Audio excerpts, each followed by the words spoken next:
I am James Washington, 74 years old and somehow still reeling from wounds my own children inflicted. As a retired postal supervisor who worked 43 years for the government, I thought I'd earned respect and dignity in my golden years.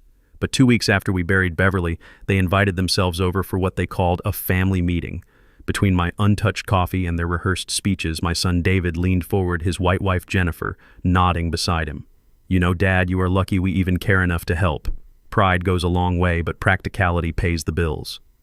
I simply set my mug down and listened. That night I opened Beverly's secret folder and called the lawyer about activating the Portugal plan.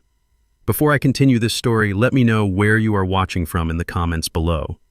Hit like and subscribe if you have ever had to stand up to family who underestimated your worth. Growing up in Birmingham, Alabama meant survival to my generation.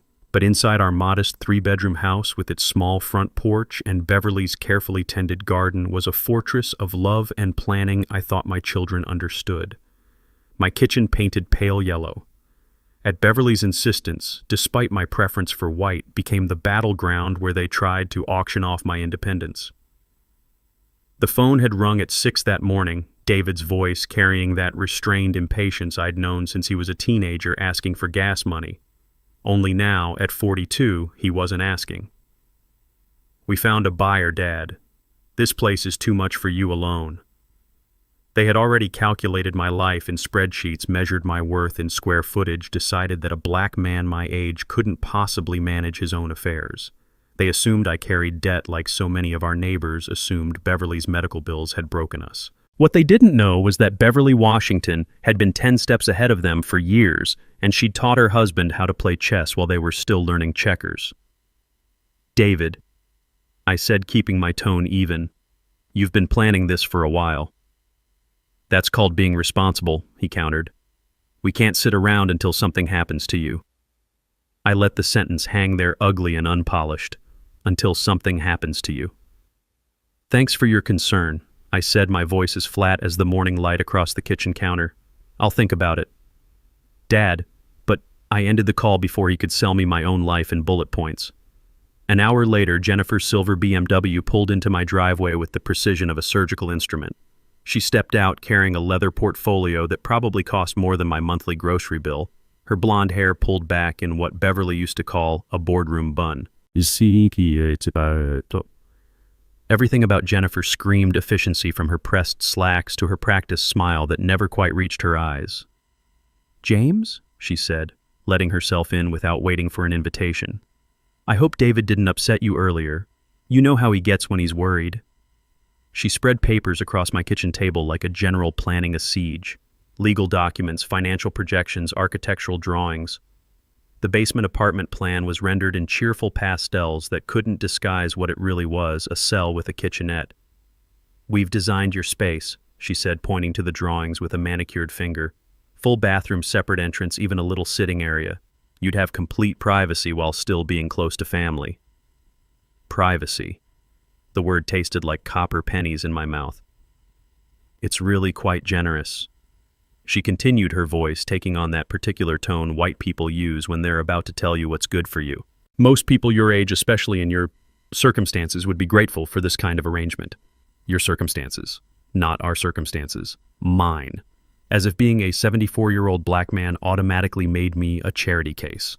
The market analysis shows your house is worth more than you'd expect," she said, sliding another document toward me.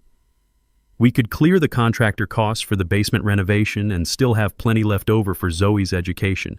It's really a win-win for everyone." Win-win. There it was again, that phrase that meant everybody wins except the person being won against. "And David mentioned the mortgage situation," she added delicately. "We understand you might be behind on payments. There's no shame in that. Medical bills can devastate even the most careful planners."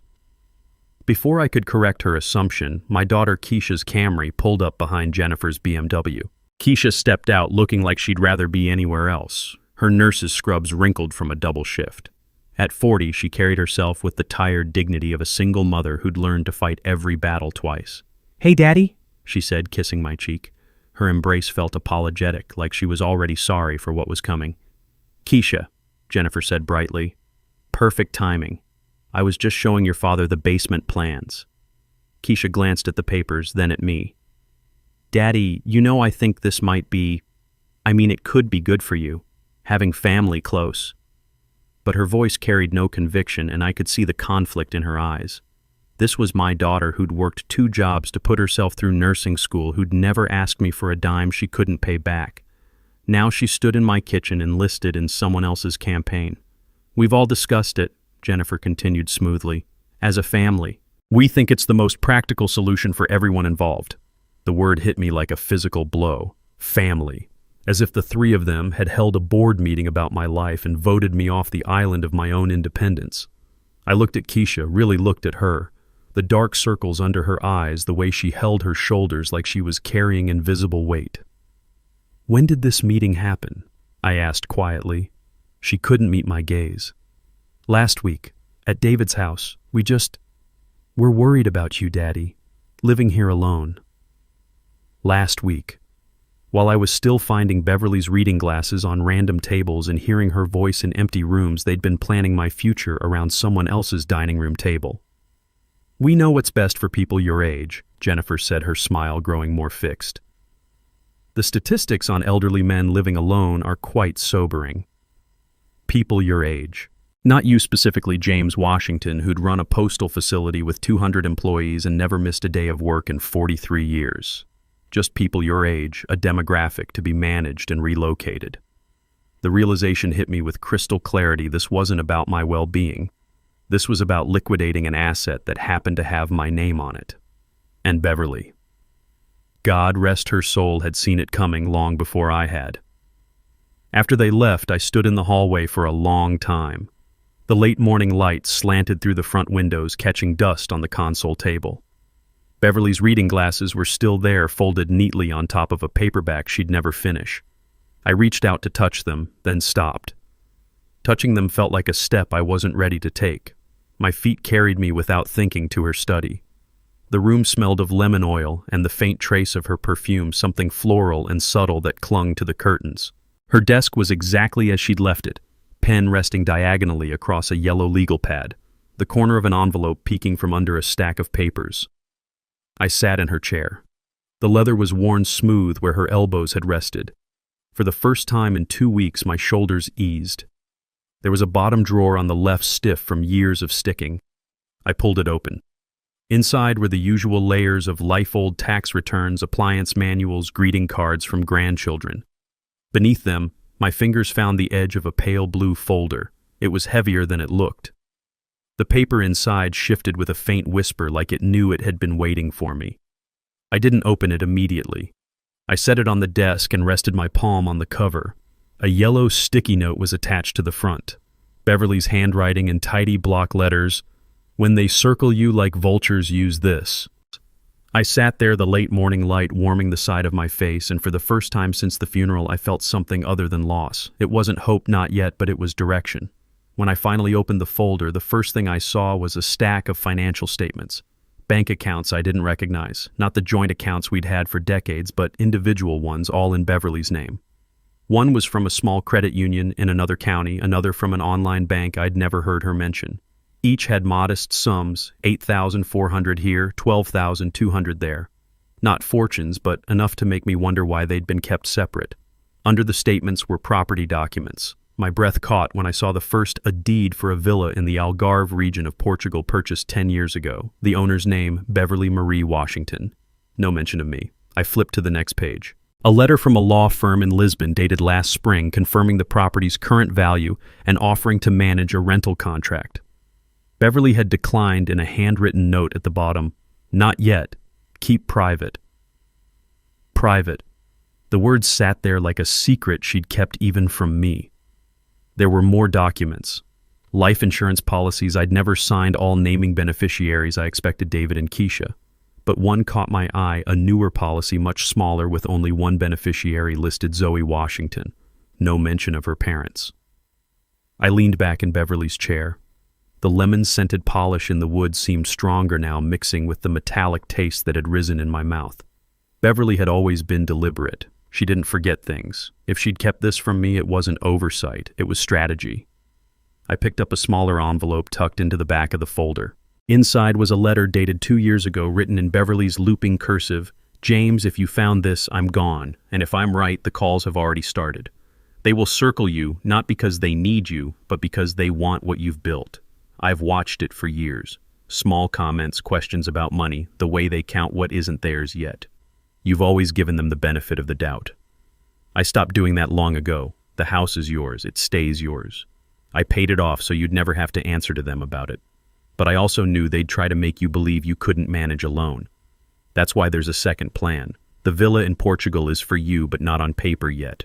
You'll find instructions in the back. Follow them if you need to disappear for a while. Sometimes the only way to win is not to play their game. Don't let our children mistake your kindness for weakness, James. And don't let them mistake their inheritance for an entitlement. They'll learn the difference between what they want and what they've earned. Beverly's voice was in my head as I read, calm, even not angry, but certain. I turned to the back pocket of the folder. There was a typed page with contacts for the Lisbon law firm, a local caretaker named Ana Santos, and a key taped to the paper. Next to the key was a note in Beverly's hand, "Trust Ana. She owes me her life. Long story." I let the paper fall onto the desk. My pulse was steady, but my mind was racing. Beverly had seen this day coming before I'd even noticed the storm clouds gathering. She'd watched our children calculate our worth while I'd been proud of their success, blind to the fact that they'd begun to see us as assets rather than parents. For the rest of the afternoon, I moved through the house like a man walking in two timelines at once. Every object I passed: the framed photo of David at his college graduation, Jennifer's ceramic vase from their wedding, Keisha's nursing school diploma, Zoe's crayon drawing of our garden, now felt like evidence in a case I hadn't known I was building. In the kitchen, I found myself staring at the spice rack Beverly had arranged by height, not alphabetically. She'd always said it looked better that way, but now I wondered how many small, deliberate choices she had made that I'd never questioned. I poured myself a glass of water and stood at the sink watching the late afternoon light turn the garden gold. I remembered the last conversation Beverly and I had about the kids before she got sick. "They love you," I'd said, irritated that she'd been distant with David during his last visit. "They love the version of me that helps them," she'd replied. "The version that says yes." I dismissed it at the time as one of her darker moods. Now it played back in my mind like a warning I'd ignored. That evening, David called again. I didn't answer. He left a voicemail. "Dad, just think about what I said. We can make this easy for you. Don't make it harder than it needs to be." Easy for him, maybe. Jennifer texted an hour later. "We'll come by Saturday to talk. Bring Zoe. It'll be good to see you." The phrasing wasn't lost on me. Bring Zoe. Like I was the guest, not the host. I put the phone face down and went back to Beverly's study. The folder was still on the desk. I opened it again, this time studying the insurance policy naming Zoe. The date was from last year, well after Beverly's diagnosis. She'd made a choice. As the night settled over the house, I turned on the lamp in the study. The warm pool of light caught on the edge of a photograph tucked in the back of the folder. It was of Beverly and Zoe in the garden, both wearing straw hats, their hands dirty from planting herbs. Beverly's arm was around Zoe, her smile wide and unguarded. On the back, Beverly had written, "Teach her how to keep what matters." I sat with that photograph for a long time. The room was silent, except for the ticking of the old clock on the wall, the one Beverly insisted we keep even when it ran slow. I thought about calling Zoe, telling her everything. But Beverly's note said, "If you need to disappear, not if you need to explain." This wasn't the time to show my cards. Not yet. Near midnight, I locked the study door for the first time in years. The folder went into the bottom drawer of my desk, not Beverly's. The key to the villa went into the small safe behind the bookcase, the one no one but Beverly and I knew existed. I stood there for a moment, hand resting on the shelf, listening to the quiet house. Somewhere in the darkness, I could almost hear Beverly's voice. "You don't have to fight the way they expect." The next morning, I woke before dawn. I made coffee, drank at this time, and sat at the kitchen table with a pad of paper. I wrote 2 columns, what they know and what they don't. The first list was short. The second was longer than I expected. When the sun finally broke over the garden, I looked at the lemon tree and thought about Portugal, about Ana Santos, whoever she was, about disappearing, not out of fear but on my terms. For the first time since Beverly's funeral, I felt something sharp under the grief. Not anger exactly, but resolve. They thought I was an old man standing on the edge of a cliff waiting to be pushed. They had no idea I'd already built a bridge. Saturday came with a pale winter sun, thin and reluctant. I'd been up since 6, walking the garden paths in my coat, feeling the crunch of frost under my boots. But first, there was a call I needed to make. I picked up the phone and dialed the Lisbon number Beverly had left me. The international dial tone felt like a heartbeat in a foreign language. When the line clicked, a woman's voice answered with a slight Portuguese accent. "Hola, Ana Santos." I asked, my voice steadier than I felt. "Sim, this is Ana. Who is calling, please?" "My name is James Washington. Beverly Washington was my wife. She told me to call you when the wolves came." There was a pause on the other end, then a sharp intake of breath. "Ah, Senor Washington. Yes, Beverly told me you would call when they came for you. The wolves, she called them. Your children, yes. Yes," I said, surprised by how easily the word came out. "I have been waiting." Ana said, her English accented but precise. "Your Beverly, she was very smart woman. She knew this day would come. She prepared everything." "Ana," I said, "Beverly mentioned that you owed her your life. Can you tell me about that?" A long pause, then Anna's voice softer now. "Your wife, she saved my family. This was 15 years ago. My husband, he was good man, but not good with papers. Immigration papers very complicated. We had lawyer, but he was not honest man. He took our money, did nothing. We were going to be sent back to Portugal, my children too, even though they were born here in America." I could hear the emotion in her voice as she continued. "Beverly, she was working at the community center, then helping immigrants with English classes. When she heard our story, she became like a lion, Senor Washington. She found us new lawyer, good lawyer. She sat with us at every meeting, made sure we understood everything. She even paid the lawyer fees when we could not." "That sounds like Beverly," I said, my throat tight. "But that is not all," Ana continued. "When the immigration judge, he was being difficult. Your Beverly, she wrote letters. She called people. She fought for us like we were her own family. Because of her, my children got to stay in America, got to go to college. My daughter, she is doctor now. My son, he is teacher. All because of your Beverly." I closed my eyes, seeing Beverly in my mind, fierce and protective, fighting for people she barely knew because it was the right thing to do. "So when she came to me 2 years ago," Ana said, "when she was sick but still planning, still protecting, I told her whatever you need, Ana will do. She asked me to watch over the house in Portugal to keep it ready. She said one day, her James would need a place where the wolves could not follow." "The house is ready?" I asked. "Sempre," Ana said, "always. I check it every month. Fresh linens, everything clean. The papers, they are with the lawyer in Lisbon waiting for your signature. Your Beverly, she set up everything so you could disappear, Senor Washington, so you could have peace." I felt something shift in my chest, a weight I hadn't realized I was carrying beginning to lift. "Ana," I said, "I think it might be time." "Sim," she said, and I could hear the smile in her voice. "I will call Lisboa today. The papers will be ready when you arrive. And Senor Washington, yes. Your Beverly, she was right about the wolves, but she was also right about you. You are stronger than they think." After we hung up, I stood in Beverly's study looking out at the garden we had built together. The lemon tree needed pruning, but someone else would have to do it now. I had a plane to catch. For the first time since the funeral, I felt like I could breathe. The next morning, I didn't wait for David and Jennifer to show up with their spreadsheets and basement blueprints. I had my own appointment to keep. Peter Klein's office sat in a restored brick building downtown, the kind of place that whispered competence without shouting about it. I'd found his name in Beverly's address book, written in her careful handwriting next to a note that said, "Trusts the process, not the performance." His receptionist, a middle-aged black woman with kind eyes, offered me coffee and water. I took both out of respect for the ritual. When Peter stepped out, he was younger than I'd expected, maybe 50, with the calm demeanor of a man who'd learned that most legal problems were really people problems in disguise. "Mr. Washington," he said, extending his hand, "I'm sorry for your loss. Beverly was a remarkable woman. You knew her.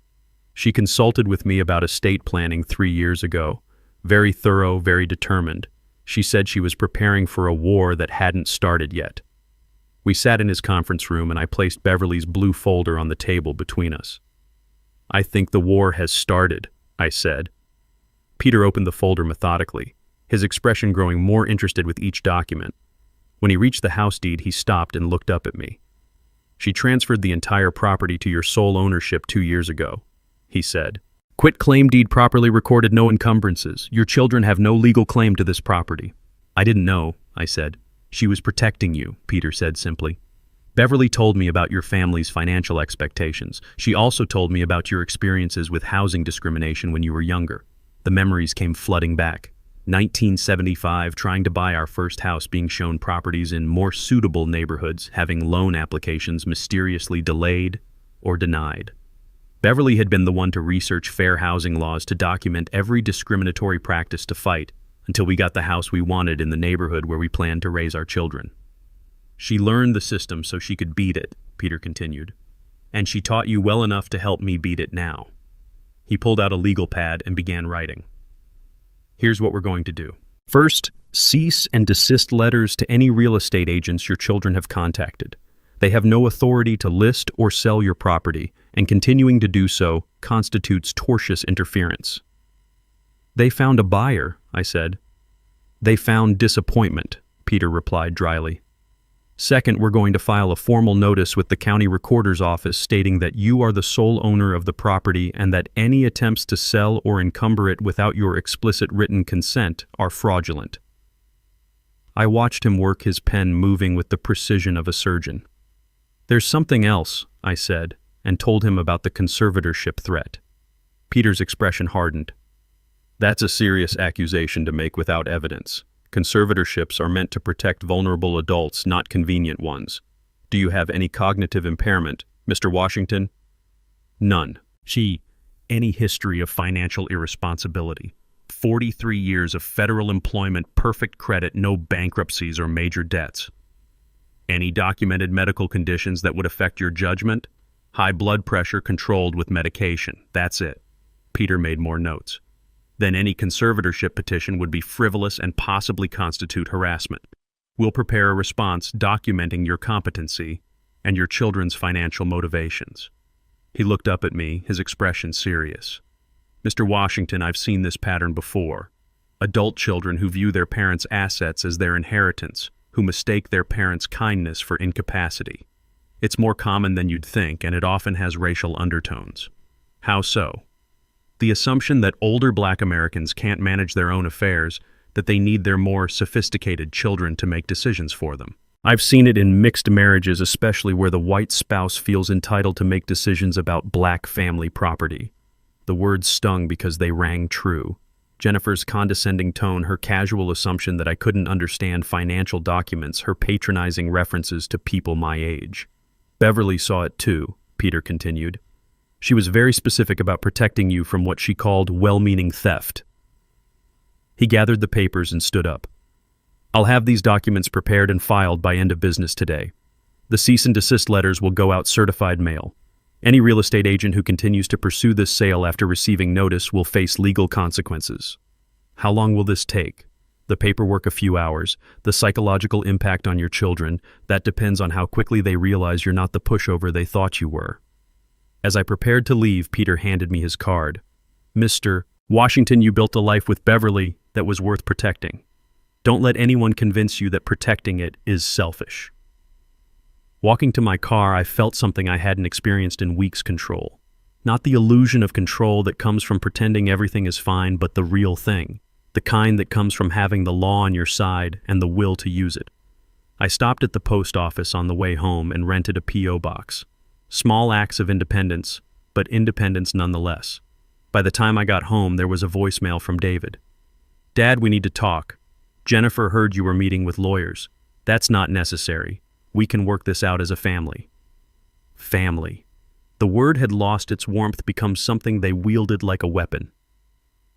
I deleted the message and went to Beverly's study. The afternoon light was slanting through the windows, and for the first time since her funeral, the room felt peaceful instead of haunting. I opened the folder again and looked at the photograph of Beverly and Zoe in the garden. Teach her how to keep what matters, Beverly had written. The lesson was already in progress. Thursday arrived with a sky the color of wet stone. I woke knowing this would be the day everything came to a head. Sure enough, at 8:30 sharp, David called. Dad, we need to meet today. This lawyer nonsense has to stop. My house, 2 o'clock, I said. Bring whoever you want. At exactly 2, David's SUV pulled up, followed by Jennifer's BMW and a third car I didn't recognize. David got out first, his jaw set like concrete, followed by Jennifer and a man in an expensive suit who screamed lawyer from his perfect haircut to his Italian shoes. They filed into my kitchen like a tribunal. David didn't bother with pleasantries. "Dad, this is Jeff Morrison. He's been our family attorney for years." Jeff extended his hand with the calculated warmth of a man who made his living managing difficult people.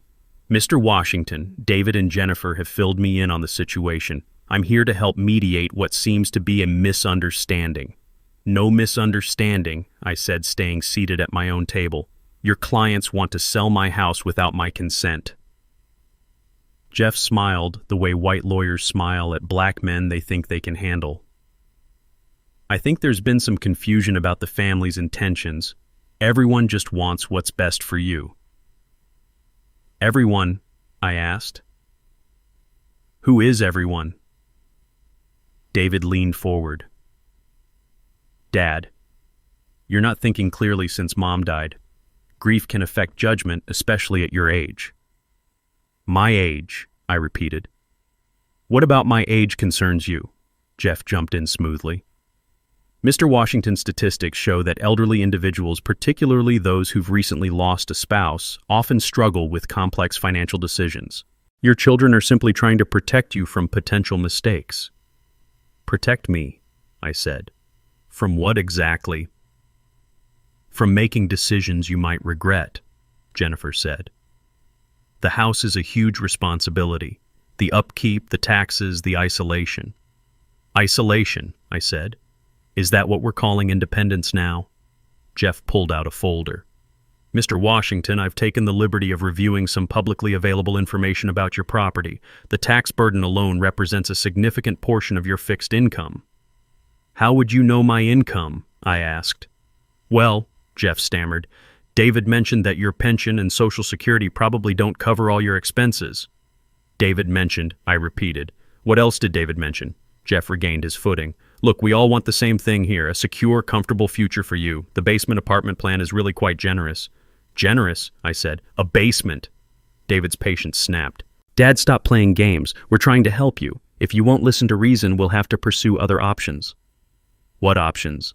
"Legal guardianship," Jeff said smoothly. "It's a common solution when elderly individuals can't manage their affairs properly."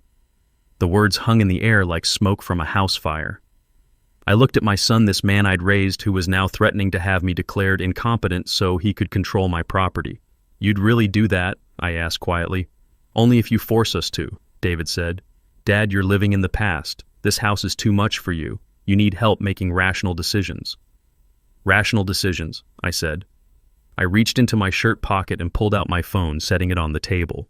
The red recording dot was clearly visible. The room went silent. "You've been recording us," Jennifer gasped. "I've been preserving conversations," I said calmly. "For my protection." Jeff's professional composure cracked. "Mr. Washington, in this state, recording conversations without consent is legal," I interrupted. "When one party to the conversation consents, I consent to recording my own conversations in my own home." I looked directly at David. "You just threatened to have me declared incompetent so you could control my property. That threat is now preserved on multiple devices backed up to cloud storage and will be part of my defense when you try to follow through." David's face had gone pale. "Dad, I didn't mean—" "You meant exactly what you said," I said. "Jeff, as an officer of the court, you just participated in what sounds like a conspiracy to defraud an elderly person of their property rights. How do you think that will play before a judge?" Jeff stood up abruptly. "I think this meeting is over." "I think you're right," I said. "David, Jennifer, I want you to listen very carefully. I am not selling my house. I am not moving into your basement. I am not turning my financial decisions over to you, and if you pursue any legal action to force me to do otherwise, I will defend myself with every resource at my disposal." Jeff was already heading for the door. "David, Jennifer, I think we need to reconsider our approach here." "Our approach?" David asked. "There is no our anymore," Jeff said firmly. "I can't represent you in a conservatorship proceeding against someone who's clearly competent and has documented your threats. That's career suicide." As they filed out, Jennifer turned back one last time. James, please don't make this harder than it has to be. I'm not making it anything, I said. You are. After they left, I sat in my kitchen for a long time looking at the phone on the table. The recording had stopped automatically, but the damage was done. In 10 minutes, they'd destroyed whatever illusion of family unity we'd been maintaining. But for the first time since Beverly's funeral, I felt like myself again. Not the grieving widower they wanted to manage, but James Washington, the man who'd fought housing discrimination and workplace racism and every other challenge life had thrown at him. Beverly had been right about the wolves, but she'd also been right about me. That evening, I knew there was one more conversation I needed to have, and it couldn't wait. I sat at my kitchen table with my phone looking at Zoe's contact information. It was time she knew the truth about everything, including some truths I suspected would surprise her. I dialed her number. She answered on the second ring, her voice bright with the energy of a 19-year-old who still believed the world was fundamentally fair. Grandpa, I was just thinking about you. Mom said you guys had some kind of family meeting today. We did, I said. Zoe, I need to ask you something, and I want you to be honest with me. Okay, she said, and I could hear her settling into a quieter space. The money I've been sending you for college, $500 a month for the past 2 years. You've been getting it right. Silence, not the comfortable kind. Grandpa, what money? My heart sank into my stomach. Zoe, I've been sending you $500 every month since your sophomore year started. Direct deposit to your checking account. She started, then stopped. I get deposits, but Mom told me those were from her and Dad. She said they were struggling to help me working extra hours, making sacrifices. I closed my eyes. Beverly had been right about everything. Grandpa, are you saying those deposits are from you? Every one, I said quietly. $12,000 over 2 years. I could hear her breathing change, becoming shallower. But Mom said, she said they were barely making ends meet helping me. She said I should be grateful because they were choosing my education over their own comfort. Your mother and father aren't paying for your college, Zoe, I am. The line went quiet for so long I thought we'd been disconnected. Zoe, I'm here, she whispered. I don't understand. Why would they lie? Because in our family, pride is complicated, I said. Your mother grew up watching her parents struggle, watching other families struggle. She learned that asking for help was weakness, that being the helper was strength. She wanted you to see her as the strong one. But it's not their money, Zoe said, her voice getting smaller. No, it's not. And they know exactly where every dollar comes from. I heard her start to cry, not the dramatic sobs of teenage heartbreak, but the quiet tears that come when the world shifts under your feet. Grandpa, I wrote them thank you cards. I told all my friends how amazing my parents were working so hard for my education. I felt guilty every time I bought something that wasn't absolutely necessary. I know, sweetheart. How long has this been going on? Just the college money. I hesitated, then decided she deserved the whole truth. Your mother has been managing my financial help to the family for years. When you needed your wisdom teeth out, when your dad's business had that rough patch, when your car broke down. I've been helping, but they've been taking credit. Oh my God, she breathed. That's why they're so mad about the house thing. They're used to having access to your money. Smart girl. Beverly's granddaughter through and through. There's something else you need to understand, Zoe. In Black families, especially families like ours, who came from nothing money and help come with complicated feelings. Your parents aren't bad people, but they've confused being proud with being honest. What do you mean? Your mother learned from her mother that accepting help was shameful, that it meant you'd failed somehow, but giving help that made you powerful, worthy of respect. So when I help, she needs to believe she's the one really helping. That's messed up, Zoe said bluntly. It's human, I said, but it's also wrong, especially when it involves lying to you. Grandpa, what about my dad? Does he know? Your father has always known exactly where the money comes from, but it's easier for him to let your mother handle the narrative, especially when that narrative makes them look good. Zoe was quiet for a long time. When she finally spoke, her voice was different, older. That's why they want to sell your house. They think your money belongs to them. Part of it, yes. And the basement apartment thing. a way to control my spending while still having access to my resources. "That's disgusting," she said, and I was proud of the anger in her voice. Good anger, righteous anger. "Zoe, I want you to know that helping you has been one of the greatest joys of my life. Your education, your future, that's worth every penny. But you deserve to know who's actually making it possible." "Grandpa." "Yes, sweetheart. I'm coming home this weekend, and I'm going to have some words with my parents." "You don't have to." "Yes, I do. They let me feel guilty for using money that wasn't even theirs. They let me write thank you notes for sacrifices they never made. That's not just lying to me that's making me complicit in the lie." After we hung up, I sat in my kitchen feeling something I hadn't expected: relief. Not just because Zoe knew the truth, but because she understood what the truth meant. She wasn't just angry about the deception. She was angry about being made to participate in it. Beverly would have been proud. We'd raised a granddaughter who recognized manipulation when she saw it, even when it came wrapped in family loyalty. The phone rang 20 minutes later. Keisha. "Daddy, Zoe called me crying." "What did you say to her?" "I told her the truth about who's been paying for her college." Silence. "Keisha, did you really think I wouldn't tell her eventually?" I hoped we could work this out as a family without involving her." "You involved her the day you decided to take credit for my support." "It wasn't like that," she said, but her voice lacked conviction. "What was it like then?" Another long pause. "I wanted her to be proud of us, to see that we could take care of her." "You can be proud of helping without lying about who's doing the helping." "Daddy, I'm sorry, we've been struggling, and when she thanked us, it felt good to be seen as successful parents." "At my expense." "Yes," she said quietly. "At your expense. I'm sorry." It wasn't enough, but it was a start.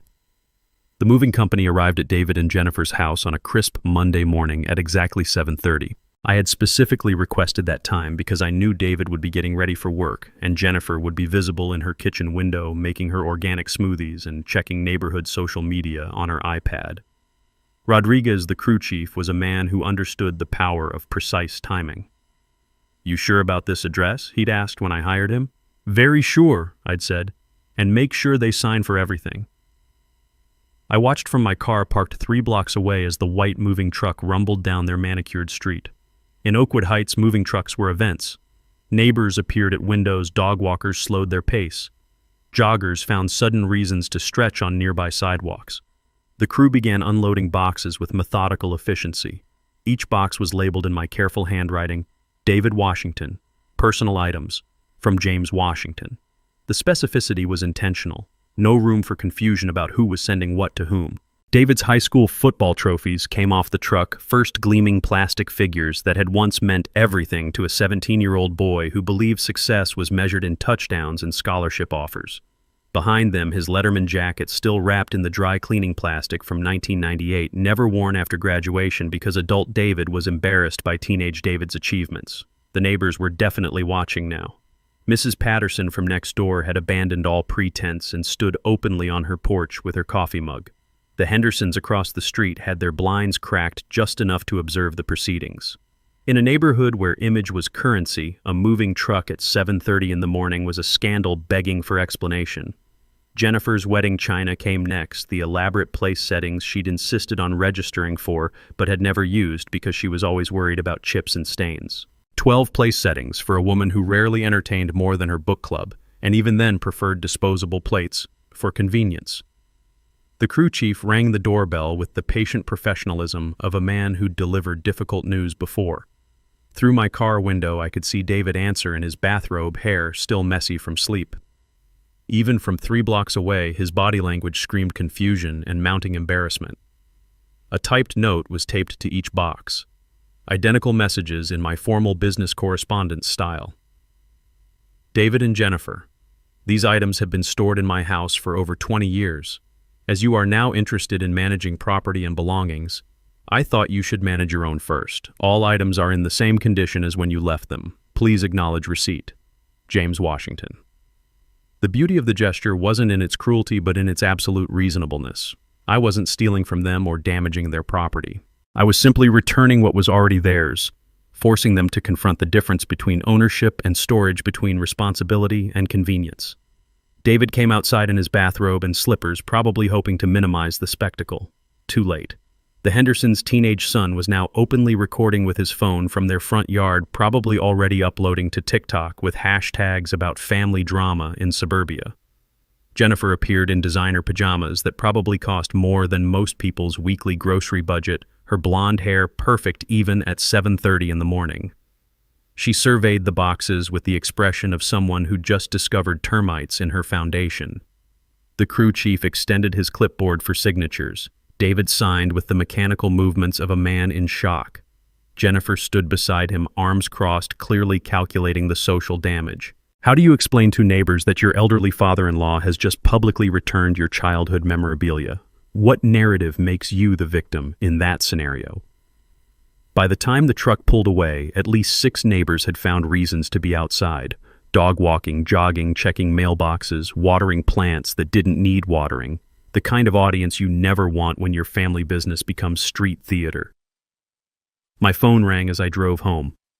"What the hell was that supposed to accomplish?" David demanded. "Property management," I said calmly. "You're so concerned about managing mine, I thought you should practice with your own. You humiliated us in front of the entire neighborhood. I returned your belongings to your house. How is that humiliating? You know exactly what you did." "I do," I said. "The question is, do you—" Jennifer grabbed the phone. "James, this was petty and cruel. What will people think?" "They'll think your father-in-law cleaned out some storage space," I said, "unless you tell them otherwise, but then you'd have to explain why you're upset about getting your own things back." The line went quiet.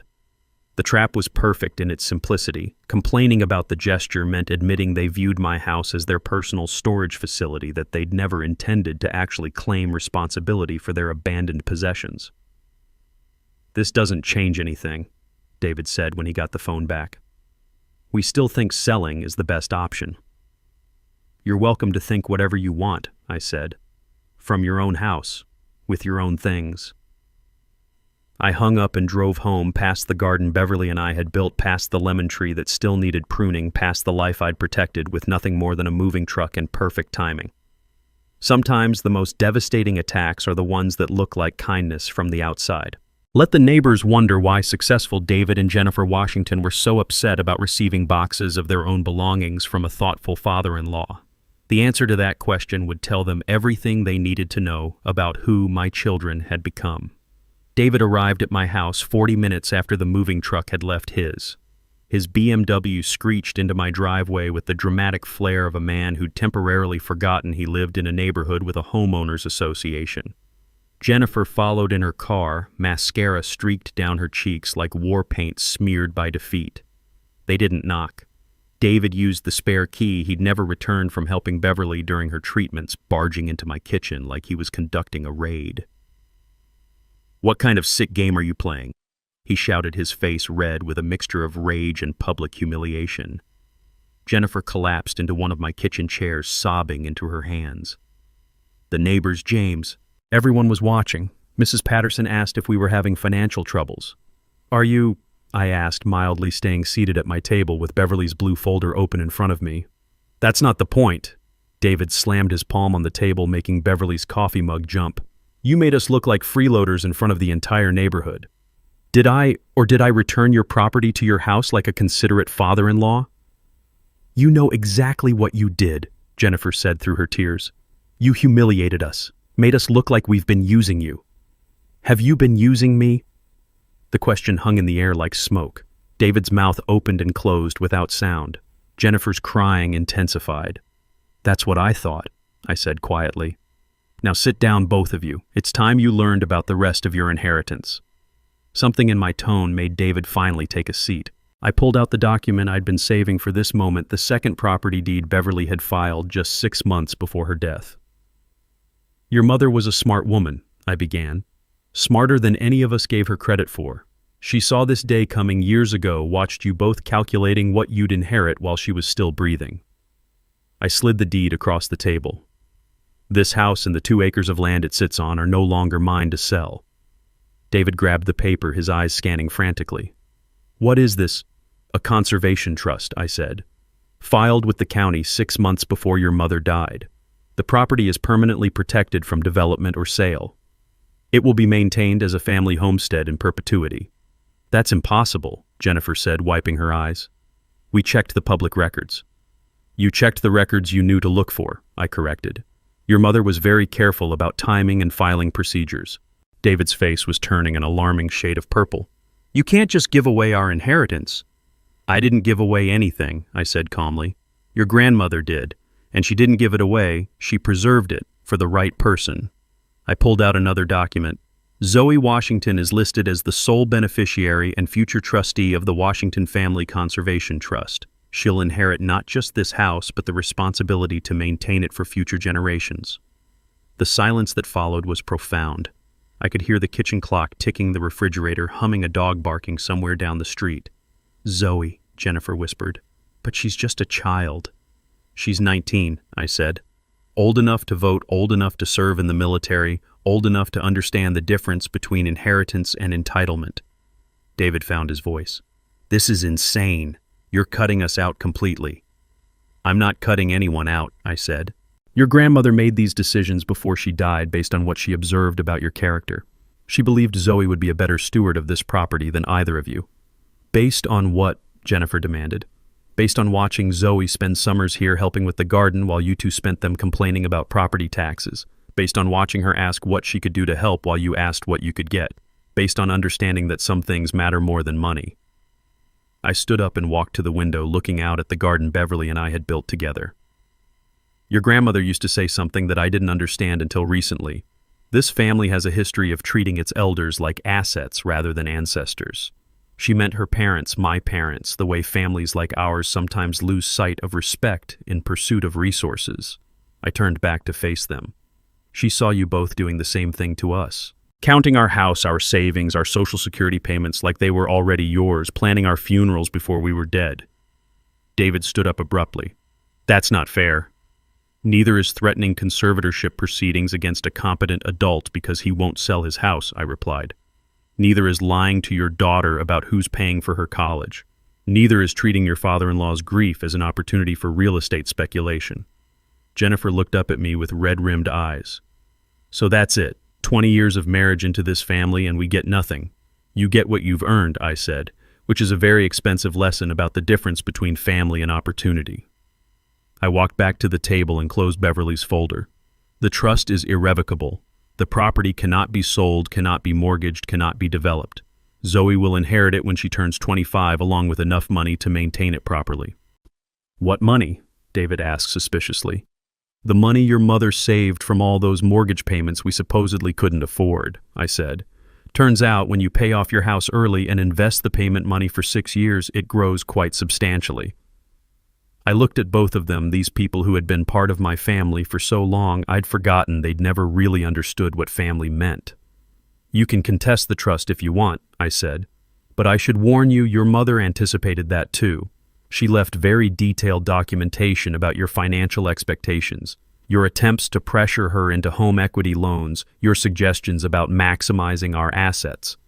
David deflated like a punctured balloon. Jennifer just stared at the table. There's one more thing, I said gently. The trust has a provision that if anyone contests it or attempts to pressure Zoe into selling, they're permanently barred from the property. That includes visits, holidays, family gatherings. Your mother wanted to make sure Zoe could make her own choices without interference. I walked to the front door and held it open. I think we're done here. As they walked past me, Jennifer turned back one last time. James, please. We're family. Family, I said quietly, doesn't threaten to have you declared incompetent so they can steal your house? After they left, I stood in my kitchen for a long time looking at the space where Beverly's folder had been. The house felt different now, not empty but clear, like weather moving through after a storm. I picked up my phone and called Zoe. Grandpa, how did it go? Your grandmother's plan worked perfectly, I said. What happens now? I looked out at the garden, at the lemon tree that still needed pruning, at the rosemary bush Beverly had planted the year Zoe was born. Now, I said, you come home and I teach you how to take care of what matters. 3 days later, I stood in my bedroom with a single suitcase open on the bed, looking at the clothes that would carry me into my new life. 2 weeks worth of shirts, pants, underwear, socks, the shaving kit Beverly had given me for our 20th anniversary because she loved the smell of sandalwood. One photograph, Beverly and me at Myrtle Beach in 1987, both of us laughing at something I couldn't remember but could still feel. I'd called Anna the night before. "I'm ready," I'd told her. "Sempre," she'd replied, "always. The house has been waiting." My ticket was for Thursday morning.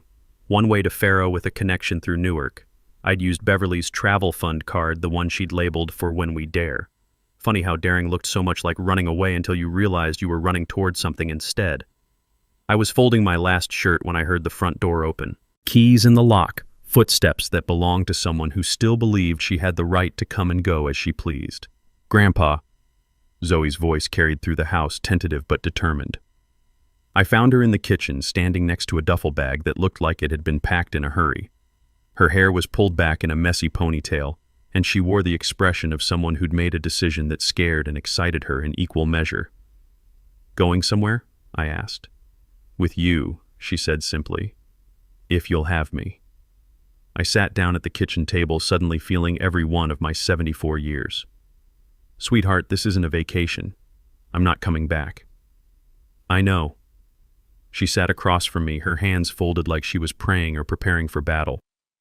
"Grandpa, I've been thinking about what Grandma wrote in that note, about teaching me how to keep what matters. And I can't learn that from my parents.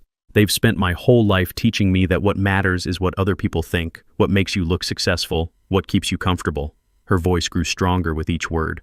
But Grandma knew different. She knew that what matters is what you protect, what you build, what you pass on. I looked at this girl, this young woman who carried Beverly's eyes and her own fierce intelligence. "What about college?" I talked to my advisor. "I can take a gap year, maybe transfer to a Portuguese university, learn the language, help you settle in, figure out what I actually want to study instead of what everyone expects me to study." "Your parents will never forgive me." Zoe's laugh was sharp, bitter in a way that made me sad for what my children had taught her.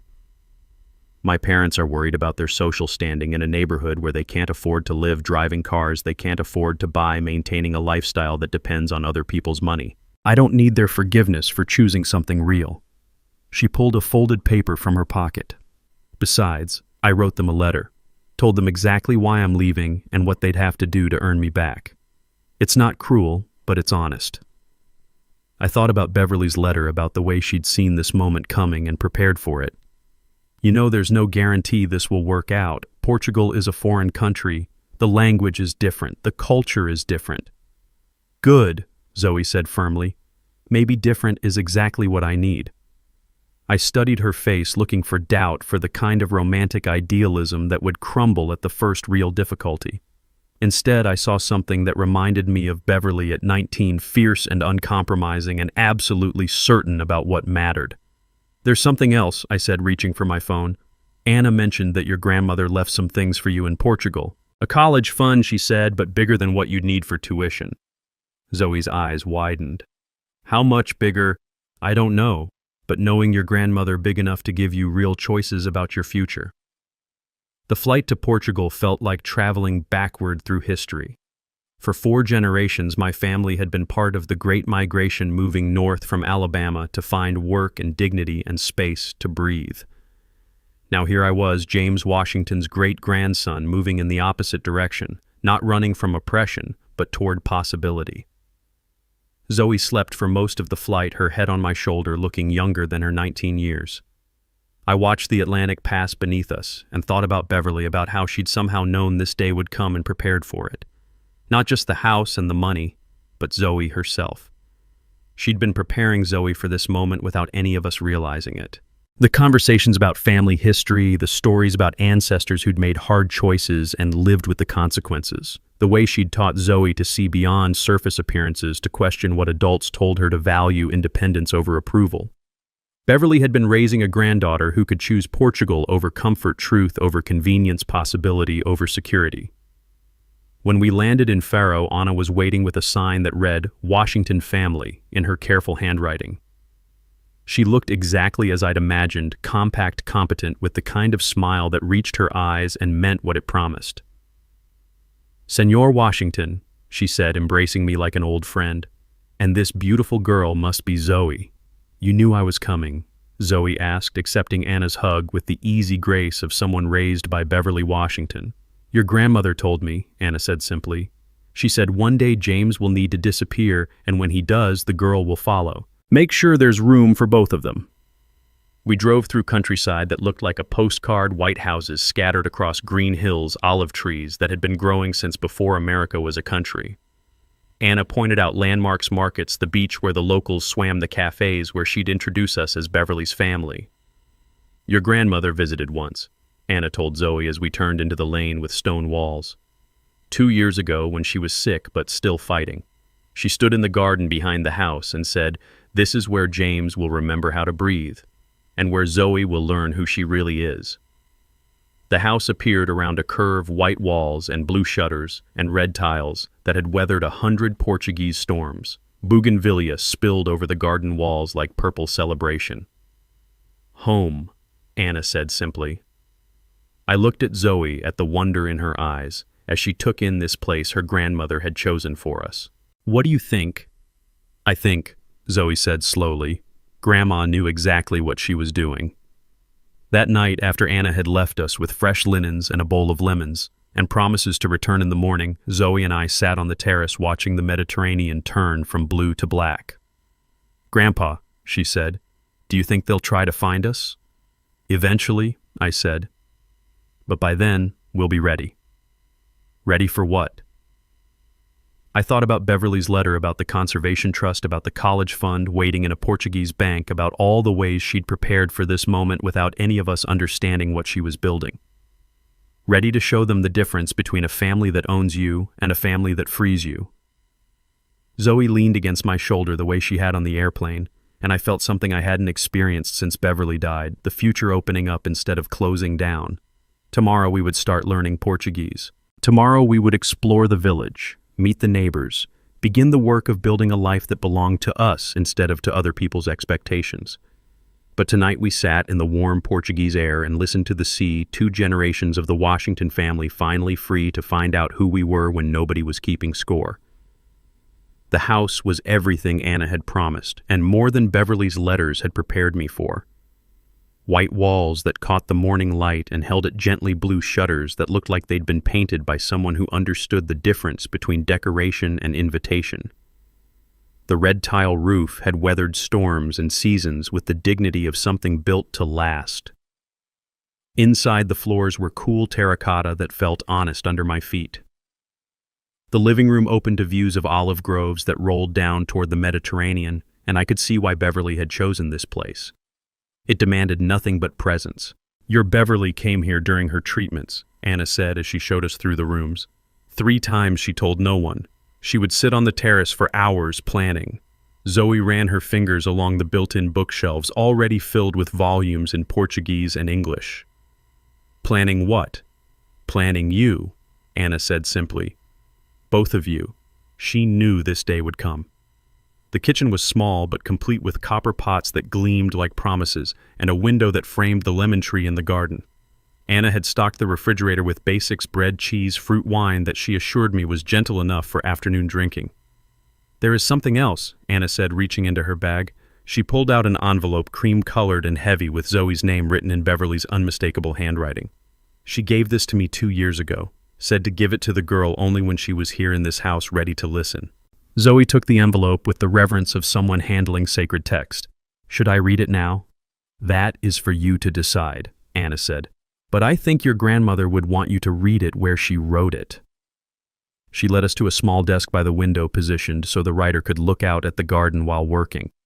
The wood was worn smooth in places, and I could imagine Beverly sitting there during her secret visits, planning our escape. Zoe sat at the desk and opened the envelope. Her eyes moved across the page, and I watched her expression change from curiosity to recognition to something deeper. When she finished, she looked up at me with tears in her eyes. "She knew," Zoe said quietly. "She knew exactly what they would do, exactly how I would feel, exactly what I would need to hear." "What does it say?" I asked. Zoe cleared her throat and read, "My dearest Zoe, if you are reading this, it means your grandfather has done something very brave and you have been brave enough to follow him. It means you have chosen truth over comfort, possibility over security, love over obligation. Your parents are not bad people, but they have confused loving you with controlling you, confused providing for you with taking credit for provisions they did not make. They love your potential more than they love your person, and that kind of love always comes with strings attached. I have watched 4 generations of our family struggle with the same pattern. Children who see their parents as resources rather than people. Parents who mistake their children's success for their own worth. Families that keep score instead of keeping faith. You have the chance to break that pattern, not just for yourself, but for the children you might have someday, for the family you might build. That is why your grandfather's money is in the bank in Lisbon, why this house is here waiting, why Anna has become part of our family. Some people will tell you that family means accepting whatever treatment people give you because you share blood. That is not family.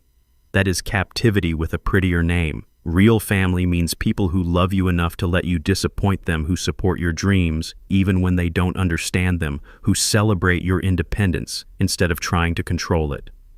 Your grandfather understands this. That is why I chose him 45 years ago and why I am trusting him to help you understand it now. Be brave, my darling girl. Be honest. Be free. And remember that the best way to honor the people who came before you is to become the person they hoped you could be, not the person they tried to make you be. The room was quiet when she finished reading, filled only with the sound of wind through the olive trees and the distant conversation of the sea. Anna wiped her eyes with a handkerchief that looked like it had absorbed many tears over many years. Your grandmother, she understood something most people never learn, that love without freedom is not love, is possession.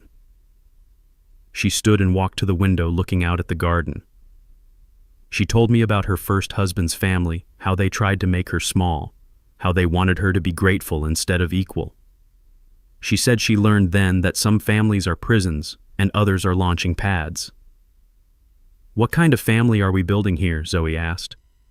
Anna turned back to us with the smile of someone who had found her answer through hard experience.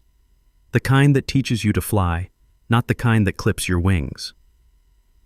We spent the afternoon exploring the house and garden. Anna showed us where the hot water heater lived, how to work the temperamental shower, which plants needed daily watering, and which preferred to be left alone. Practical information, but delivered with the care of someone passing down family knowledge. "Your Beverly planted the rosemary herself," Anna said, pointing to a robust bush near the kitchen door. "She said it would remind James of home. And the lemon tree she chose because Zoe would need to learn that some things take time to grow, but are worth the waiting." As evening approached, Anna prepared to leave. "Tomorrow I will take you to the bank in Lisbon. Your grandmother's gift is waiting there. Then to the market to meet people to begin your Portuguese life." After she left, Zoe and I sat on the terrace with glasses of the gentle wine Anna had recommended. The Mediterranean stretched before us, vast and patient and utterly indifferent to our small human dramas. "Grandpa," Zoe said, "do you think we made the right choice?" I thought about my house in America, about the garden Beverly and I had built, about the life we'd constructed with such care only to watch our children try to auction it off piece by piece. "I think," I said finally, "that your grandmother spent 2 years preparing for this moment. She bought this house, learned Portuguese law, befriended Anna, set up bank accounts, and wrote letters we're still finding. If Beverly Washington thought this was the right choice, then it was the right choice." Zoe leaned back in her chair and looked up at stars that seemed brighter here than they ever had in America.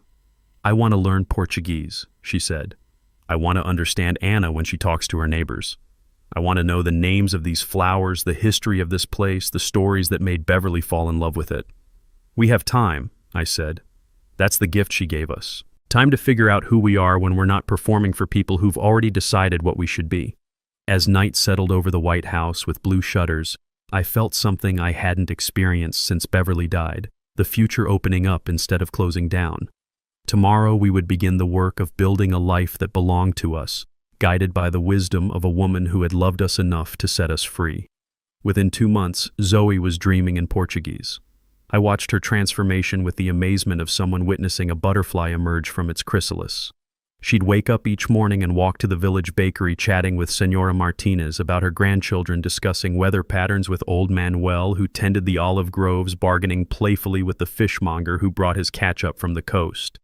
"Bom dia, Senor Washington," the neighbors would call to me as I followed my granddaughter through the narrow streets. "Good morning, Mr. Washington." They'd known us for 8 weeks, but in a village where some families had lived for 8 centuries, that was enough time to be accepted. Anna had introduced us properly, which in a Portuguese village means explaining not just who you are, but why you belong. "This is Beverly's husband and granddaughter," she would say. Beverly was the American woman who helped my family stay together. Now they are our family too. It was a simple equation that transcended nationality and language. Beverly had helped Anna, therefore we were welcome. In a culture that valued loyalty and gratitude, that was passport enough. Zoe threw herself into community life with the enthusiasm of someone discovering she had talents she didn't know existed. She helped Anna's daughter Sophia with English tutoring for local children. She organized a weekly conversation group where Portuguese speakers could practice English while she practiced Portuguese. She even convinced the village priest to let her help with the church's outreach to African immigrants, using her grandfather's experiences to build bridges across cultural divides. "Your granddaughter has a gift," Anna told me one evening as we watched Zoe mediate a heated discussion between 2 village women about water rights. "She sees connections where other people see only differences." It was true. Zoe had inherited Beverly's ability to find common ground in disputed territory, to translate not just language, but intent to build understanding where others saw only conflict. One afternoon, while helping Anna organize her late husband's papers, I discovered something that explained Beverly's connection to this place more fully. Hidden in a folder marked "Important Documents" were college transcripts for Sofia Santos and her brother Miguel. Both had attended university in Lisbon. Both had graduated with honors.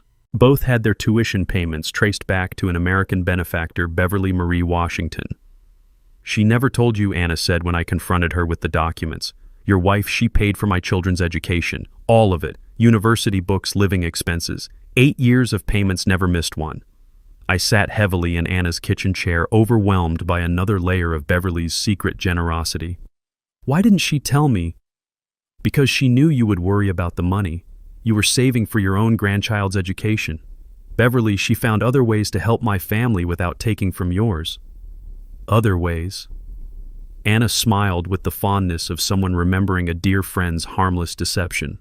"Your wife, she was very good at finding extra work. Translating documents, tutoring immigrant children, helping people fill out government forms. She told you it was volunteer work. It was volunteer work. But volunteer work that paid. She would take no money for helping people, but she would let them pay for her children to go to school in Portugal." "Very clever woman, your Beverly." That evening I told Zoe about her grandmother's hidden scholarship program. She listened with the intensity of someone receiving religious instruction. "So Grandma didn't just save Anna's family from deportation," Zoe said. "She invested in their future." "For 15 years, I confirmed. "Sophia is a doctor now, Miguel is a teacher, both because your grandmother saw potential where others saw only problems." Zoe was quiet for a long time, staring out at the Mediterranean as it caught the last light of day. When she finally spoke, her voice carried a new certainty. "Grandpa, I know what I want to study." "Portuguese literature," I guessed. "International law," she said. "Immigration law specifically. I want to do what Grandma did, but bigger.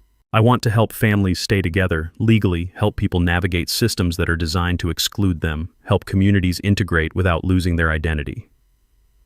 I looked at my granddaughter and saw Beverly's vision finally coming into focus. Not just the escape plan, not just the financial security, but the purpose. Beverly had brought us here not just to hide from our family's greed, but to show Zoe what generosity looked like when it was practiced as a way of life rather than a tax deduction. "There's a good law program in Lisbon," Anna said the next day when Zoe told her about her decision. "Sophia knows the professors there. She could make introductions. And my Portuguese is getting good enough for university classes," Zoe added. "I've been reading legal documents with the priest. He says I have a natural talent for understanding complex language." I watched my granddaughter plan her future with the confidence of someone who had finally found her calling, and I understood what Beverly had been building all along. Not just financial security, but moral purpose. Not just the escape route, but a launching pad. That night, Zoe called her parents. I listened from the kitchen as she explained her decision in Portuguese accented English, her voice calm and certain. "I'm studying international law at the University of Lisbon," she told them. "Grandpa is helping me apply, and Anna's daughter is helping me prepare for the entrance exams." I couldn't hear their response, but Zoe's reply was clear. "No, I don't need your permission. And no, I don't need your money. Grandma took care of everything." When she hung up, she found me in the kitchen preparing dinner. "They're not happy," she said simply. "Are you—" She considered the question seriously, the way Beverly had taught her to consider all important questions. "I'm not happy the way they want me to be happy," she said finally. "But I'm happy the way Grandma wanted me to be happy, the way that comes from knowing you're building something that matters." That I realized was the difference between the family we'd left and the family we were building. One measured happiness by compliance, the other by contribution. One valued comfort, the other valued character. Beverly had known which kind of family Zoe needed to become the person she was meant to be. 6 months into our Portuguese adventure, my phone rang with a video call from a number I recognized but hadn't heard from in weeks. Keisha's face appeared on the screen, and I could see immediately that something had changed. She looked tired, but it was the clean exhaustion of someone doing hard work rather than the brittle fatigue of someone avoiding it. "Daddy," she said, and her voice carried none of the defensive edge I'd grown accustomed to. "Can we talk?" Zoe was at the kitchen table reviewing Portuguese legal texts for her university entrance exam. She looked up when she heard her mother's voice but didn't move to join the conversation. Smart girl. She'd learned that some conversations require space to breathe. "We can talk," I said, "but I want you to know up front that I'm not coming home and I'm not changing my mind about the house." "I know," Keisha said quickly. "That's not why I'm calling. I'm calling to apologize. Really apologize, not the kind where I explain why I was right to be wrong." I set the phone on the counter where both Zoe and I could see the screen. "I'm listening." "I've been going to therapy," Keisha began. "Started right after you left. At first I went because I was angry at you for making me look bad in front of my daughter, but Dr. Martinez, she has a way of asking questions that make you see things differently." She paused, gathering herself. "She asked me to trace back when I stopped seeing you as my father and started seeing you as a resource, when I stopped asking what you needed and started calculating what you could provide." "When did that happen?" I asked gently. "When Jennifer joined the family," Keisha said, and I heard the honesty that costs something to speak. She was so confident about financial planning, about maximizing assets, about thinking strategically. I started seeing our family through her eyes, and her eyes see everything as either an opportunity or an obstacle. Zoe closed her textbook and leaned forward. "Mom, you let her turn Grandpa into a retirement plan." "I did," Keisha agreed, and the simple admission carried more weight than any elaborate explanation could have. "And I let her turn you into a justification for it. Every time we took credit for Grandpa's help, we were teaching you that love means taking credit for other people's generosity." I watched my daughter's face on the small screen and saw something I hadn't seen since she was a child. Genuine remorse without the performance of it. "What do you want from me, Keisha?" I asked. "Permission to earn you back," she said. "Not forgiveness because I haven't earned that yet, but permission to try." I looked at Zoe, who nodded almost imperceptibly.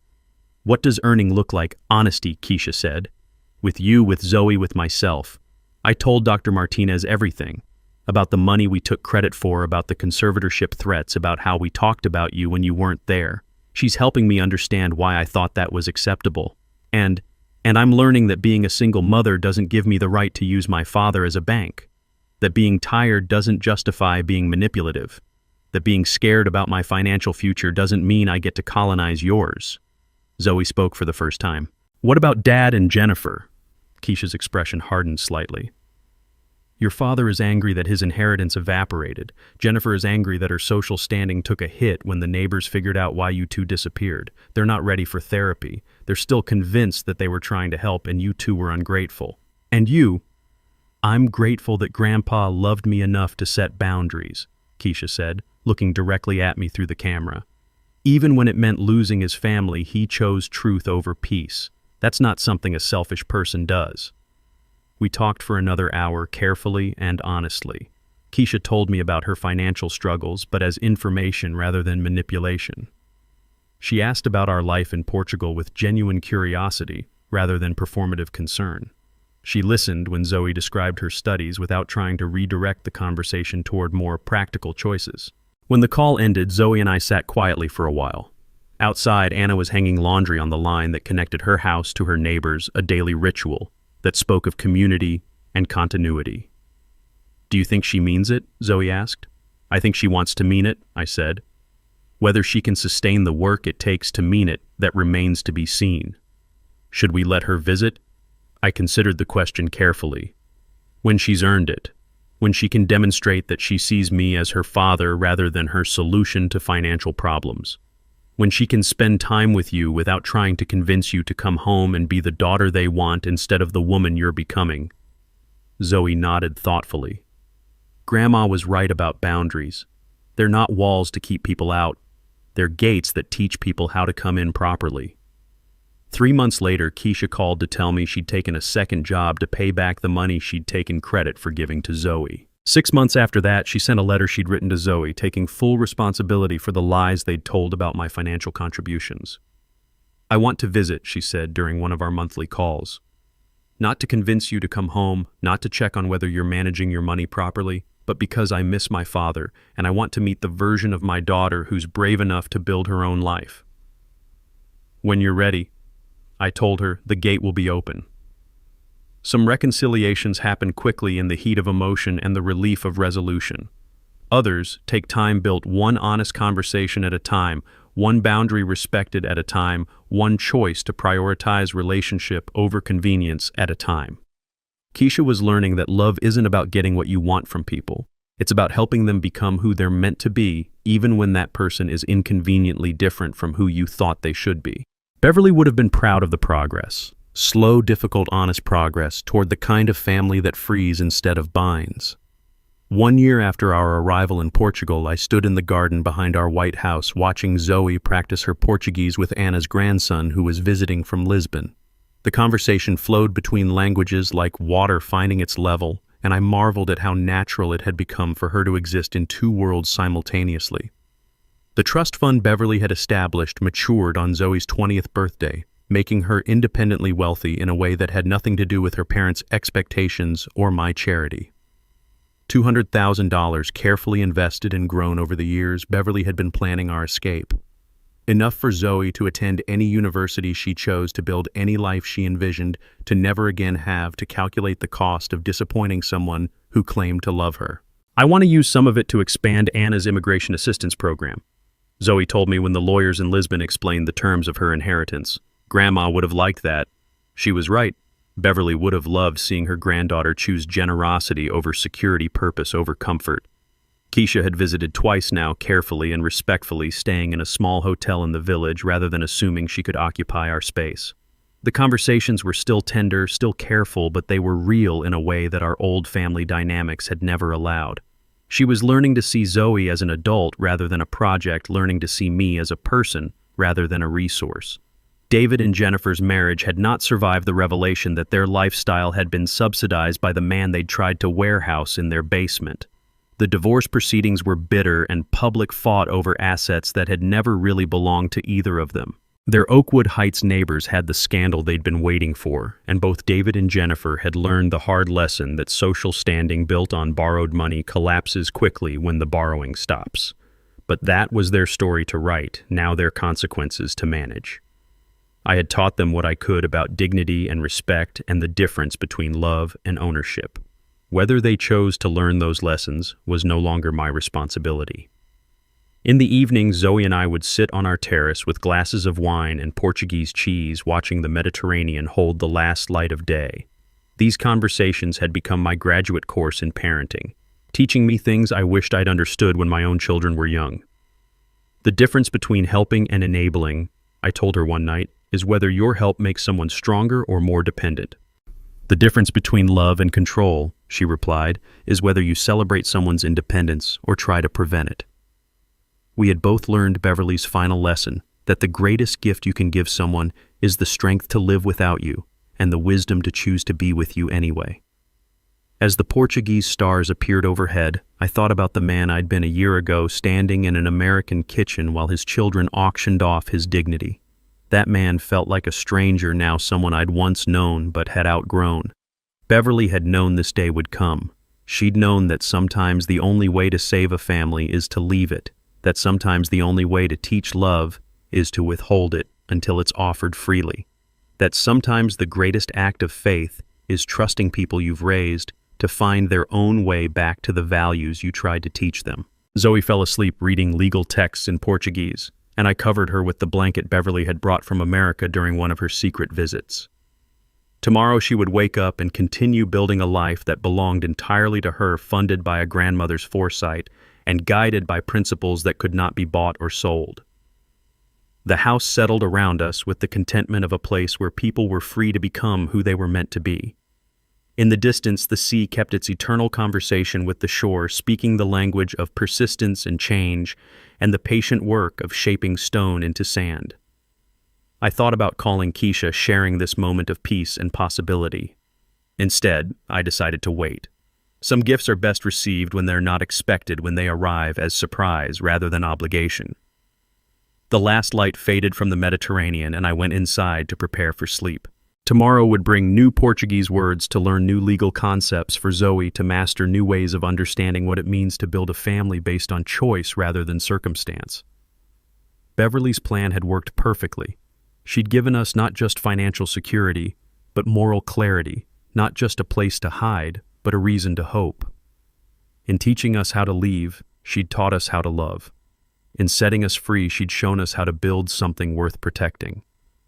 The White House with blue shutters held us safely through another night, and I fell asleep to the sound of the sea, grateful for the woman who'd loved us enough to prepare us for a life she would never see, but had made possible anyway. True family wealth isn't measured in property or inheritance, but in dignity, respect, and the wisdom to know the difference between love and manipulation. Beverly Washington understood that sometimes the greatest gift you can give your loved ones is the strength to stand alone when necessary. She taught that elder wisdom comes not from accommodating disrespect, but from setting boundaries that protect both your legacy and the character of those who would inherit it.